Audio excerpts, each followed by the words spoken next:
Selamat pagi anak-anak, selamat berjumpa lagi bersama Bu Komang pada pembelajaran tematik tema 4, subtema 3, pembelajaran 1, pembelajaran 2, dan pembelajaran 3. Nah, sebelum pembelajaran dimulai, marilah kita berdoa terlebih dahulu.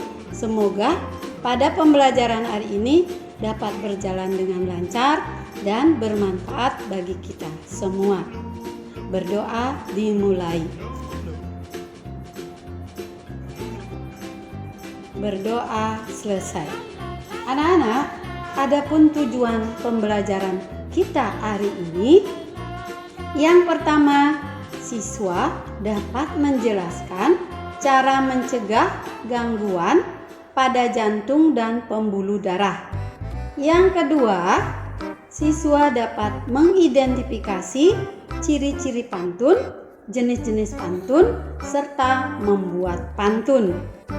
Yang ketiga, siswa mampu mengidentifikasi gambar cerita serta dapat membuat gambar cerita. Yang keempat, siswa dapat menjelaskan manfaat gotong royong sebagai tanggung jawab masyarakat. Yang kelima, siswa mampu menjelaskan interaksi sosial di bidang ekonomi. Nah, sebelum pembelajaran dimulai, Bu Komang punya pantun. Perhatikan dengan baik-baik. Pergi ke toko membeli gitar dipetik, suaranya nyaring. Murid Bu Guru, semua pintar, semua siap belajar daring. Nah, anak-anak, untuk lebih jelasnya, mari kita perhatikan tayangan berikut ini. Selamat pagi anak-anak. Sekarang kita akan belajar pendalaman materi tema 4, sehat itu penting. Nah, pertama kita akan belajar tentang cara mencegah gangguan kesehatan pada jantung dan pembuluh darah. Sistem peredaran darah manusia memegang peranan penting dalam tubuh manusia. Jika sistem peredaran darah tersebut terganggu, kinerja organ tubuh yang lain juga akan terganggu. Untuk mencegah atau menghindari gangguan kesehatan pada jantung dan pembuluh darah, hal yang dapat dilakukan adalah sebagai berikut. Contohnya misalnya penyakit hipertensi dan jantung koroner dapat dicegah dengan olahraga, teratur istirahat yang cukup, serta mengkonsumsi makanan berserat, serta sayur mayur dan buah-buahan. Perhatikan gambar di samping. Di sini ada buah-buahan seperti pisang, apel, nanas, dan lain sebagainya. Yang kedua, misalnya penyakit varises, itu dapat dicegah dengan cara melakukan pendinginan atau meluruskan kaki setelah berolahraga agar aliran darah kembali lancar. Nah, sekarang macam-macam gangguan pada jantung dan pembuluh darah serta cara mencegahnya. Pertama, anemia. Pencegahannya yaitu dengan cara mengkonsumsi makanan yang mengandung banyak zat besi. Yang kedua, leukemia. Cara pencegahannya yaitu menerapkan pola hidup sehat. Yang ketiga, demam berdarah. Cara pencegahannya menjaga kebersihan lingkungan untuk membasmi sarang nyamuk. Yang keempat, yaitu talasemia.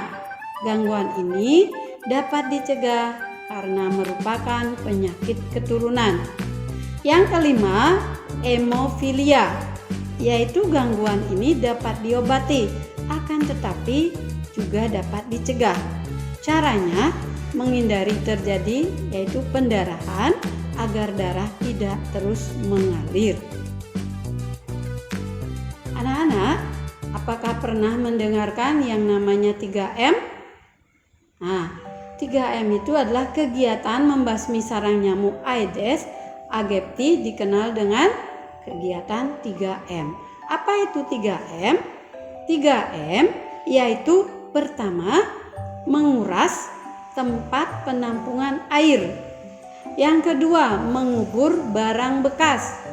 Yang ketiga, menutup tempat penampungan air. Itulah tadi, yaitu cara pencegahan gangguan penyakit. Anak-anak, pernahkah anak-anak mendengar kata slogan kesehatan, yaitu mencegah lebih baik daripada mengobati? Itulah slogan kesehatan yang sering kita dengar. Apa makna slogan tersebut? Ya, tentu saja slogan yang berisi nasihat. Nasihat bagi masyarakat secara umum bisa dilakukan berbagai media seperti slogan. Selain itu, nasihat bisa disampaikan melalui pantun, seperti contoh berikut. Indahnya persahabatan, saling menjaga dan menghormati. Jagalah kesehatan badan, janganlah sampai mengobati. Untuk lebih jelasnya, mari kita belajar tentang mengidentifikasi ciri-ciri dan jenis pantun. Saat mengidentifikasi pantun, kita dapat menjelaskan secara rinci ciri-ciri pantun beserta jenisnya. Caranya yaitu bacalah pantun dengan seksama. Berikut perhatikan apakah setiap kata, baris, sampiran, dan isi pantun sesuai dengan ciri-ciri pantun. Nah, itulah tadi cara mengidentifikasi pantun. Ayo, mari bersama-sama kita perhatikan pantun berikut. Hari Minggu pergi ke dokter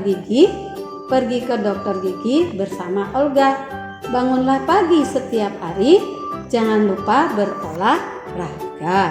Nah, apa ciri-ciri pantun di samping?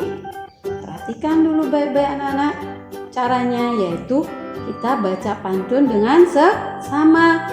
Yang kedua, perhatikan apakah setiap kata ada baris sampiran, ada isi pantun, dan apakah sudah sesuai dengan ciri-ciri pantun. Nah, jadi apa ciri-ciri pantun di samping?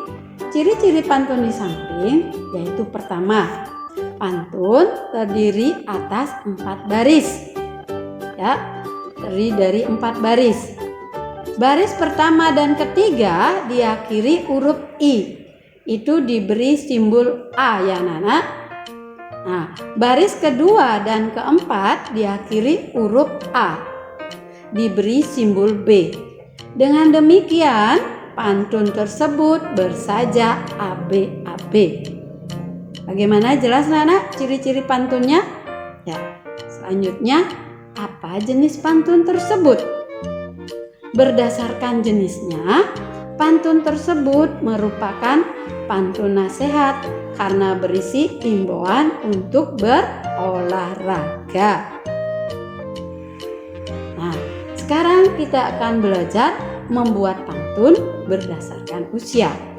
Sebelumnya kita sudah mempelajari pantun berdasarkan usia itu dapat dibedakan menjadi 3, yaitu pantun anak-anak, pantun orang muda, dan pantun orang tua. Perhatikan hal-hal berikut ketika kita membuat pantun. Pertama, tema pantun yang akan dibuat. Yang kedua, jenis pantun yang akan dibuat. Yang ketiga, sajak pada bagian sampiran dan isi pantun. Nah, ketiga hal itulah yang perlu anak perhatikan ketika membuat pantun.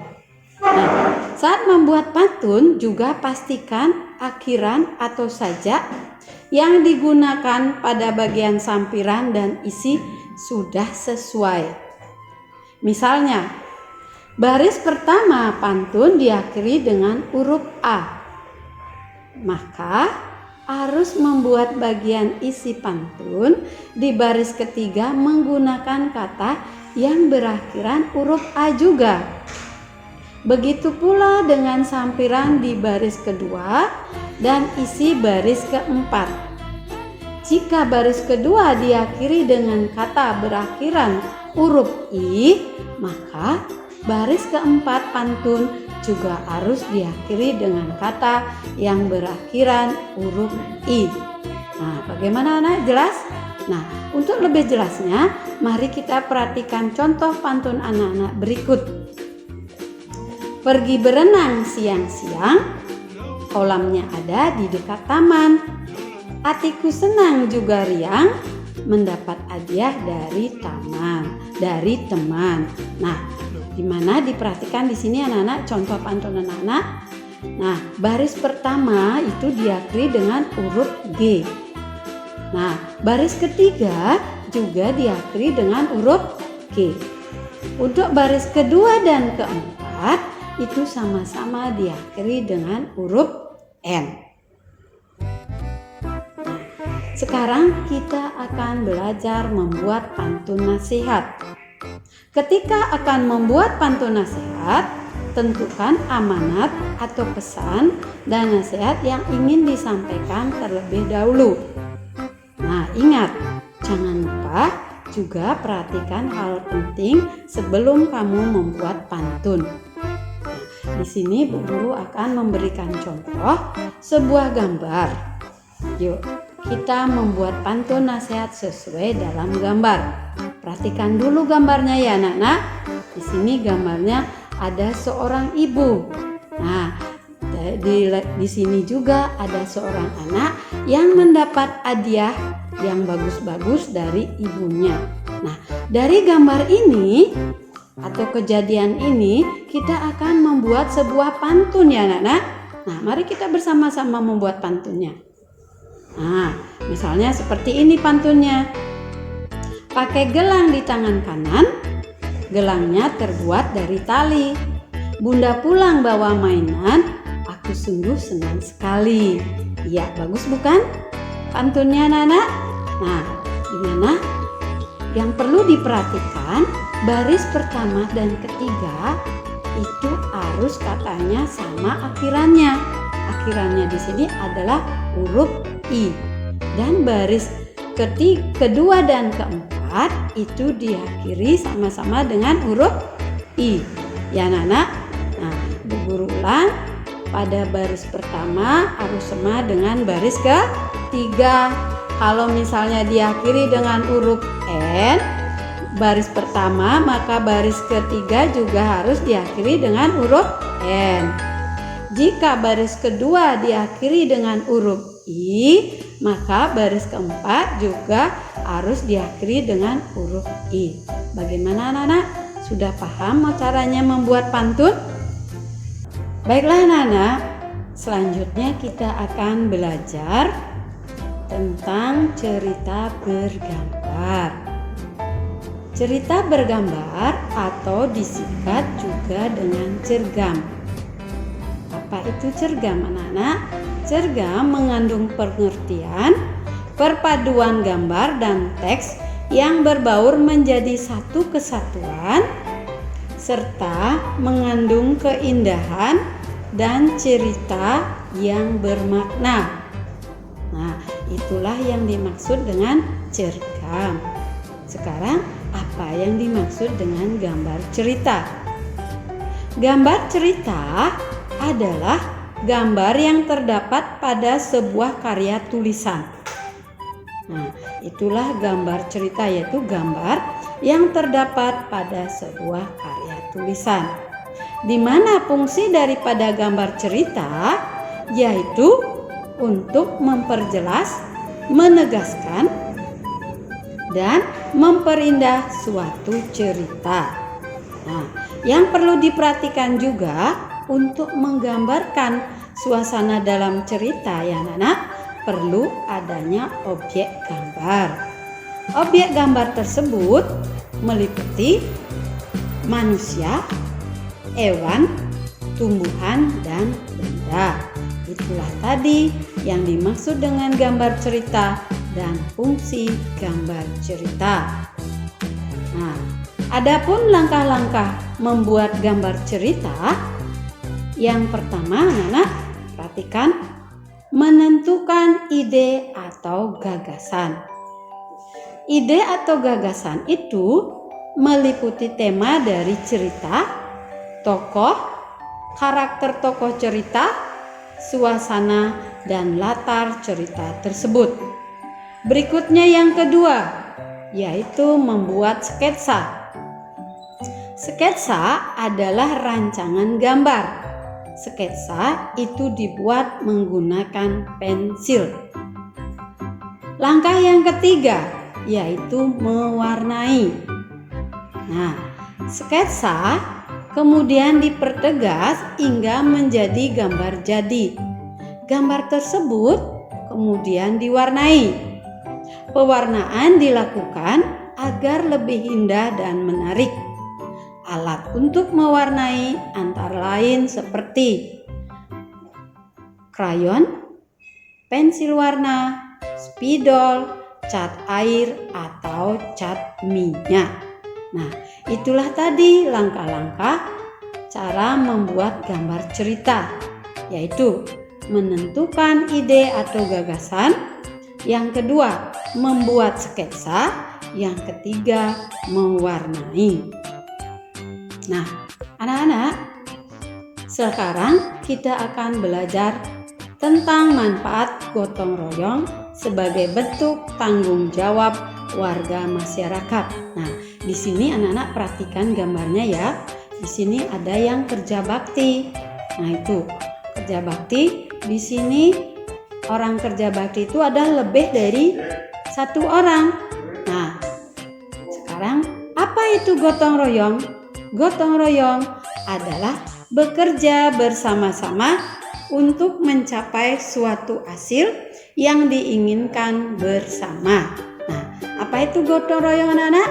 Gotong royong adalah bekerja bersama-sama untuk mencapai suatu hasil yang diinginkan bersama. Nah, dan apa manfaat gotong royong? Adapun manfaat gotong royong sebagai berikut. Pertama, membuat pekerjaan menjadi lebih cepat selesai. Yang kedua, memperkuat rasa persatuan dan kesatuan antar warga. Yang ketiga, menciptakan hubungan yang harmonis antar warga. Yang keempat, memupuk solidaritas dan semangat kebersamaan antar warga. Yang terakhir adalah menumbuhkan sikap tolong-menolong dan kekeluargaan antar warga. Itulah tadi manfaat gotong royong. Karena tanggung jawab seseorang sebagai warga masyarakat juga tercermin dari sikapnya dalam pergaulan di masyarakat. Orang yang bertanggung jawab akan selalu berinteraksi baik terhadap anggota masyarakat lain dalam lingkungannya. Interaksi tersebut memiliki pengaruh besar terhadap pembangunan sosial, budaya, dan ekonomi masyarakat Indonesia. Bagaimanakah bentuk interaksi sosial yang dibutuhkan dalam pembangunan sosial, budaya, dan ekonomi masyarakat Indonesia? Untuk lebih jelasnya, marilah kita belajar tentang interaksi sosial dalam bidang ekonomi. Interaksi sosial dalam bidang ekonomi dapat terjadi jika ada transaksi jual beli dengan pedagang. Buah merupakan contoh interaksi dalam bidang ekonomi. Selain transaksi kebutuhan barang, transaksi kebutuhan jasa juga termasuk interaksi sosial ekonomi. Di sini, pasar merupakan salah satu tempat terjadinya interaksi di bidang ekonomi. Nah, interaksi sosial dalam berbagai bidang itu meliputi beberapa atau faktor-faktor sebagai berikut. Pertama, interaksi bidang ekonomi. Interaksi dalam ekonomi dapat kita jumpai di pasar atau tempat perbelanjaan, di tempat terjadinya proses interaksi ekonomi. Yang kedua, interaksi di bidang politik. Interaksi dalam bidang politik secara umum ditandai dengan adanya proses transaksi politis dan kesepakatan untuk menjalankan negara. Yang ketiga, itu interaksi bidang sosial budaya. Interaksi dalam bidang sosial dan budaya itu berkaitan dengan pola-pola perilaku, bahasa organisasi, sosial, religi, dan seni yang telah menjadi kebiasaan turun-temurun dari leluhur. Yang keempat, yaitu interaksi bidang moral.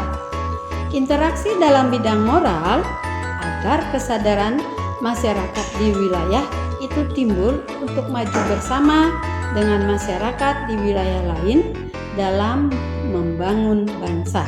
Nah, itulah tadi, yaitu interaksi sosial di dalam berbagai bidang, seperti interaksi bidang ekonomi, interaksi di bidang politik, interaksi di bidang sosial dan budaya, dan interaksi di bidang moral. Anak-anak, untuk hari ini sekian pembelajaran kita. Nah, Bu Guru mau bertanya, bagaimana perasaanmu selama mengikuti pembelajaran? Semoga menyenangkan ya.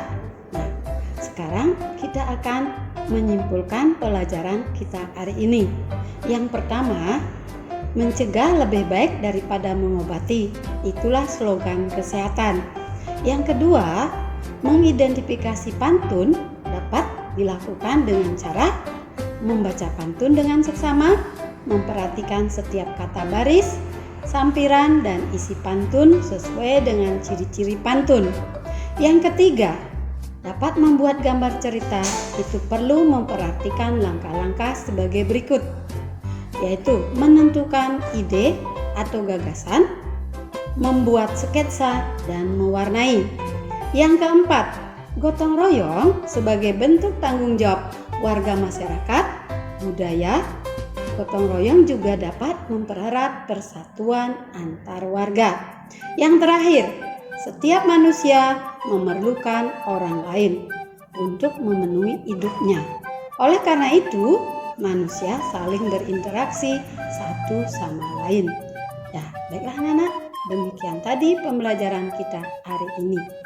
Sebelumnya Bu Guru tutup, mari kita melakukan berdoa dulu. Berdoa dimulai. Berdoa selesai. Baiklah anak-anak, sampai jumpa. Dah.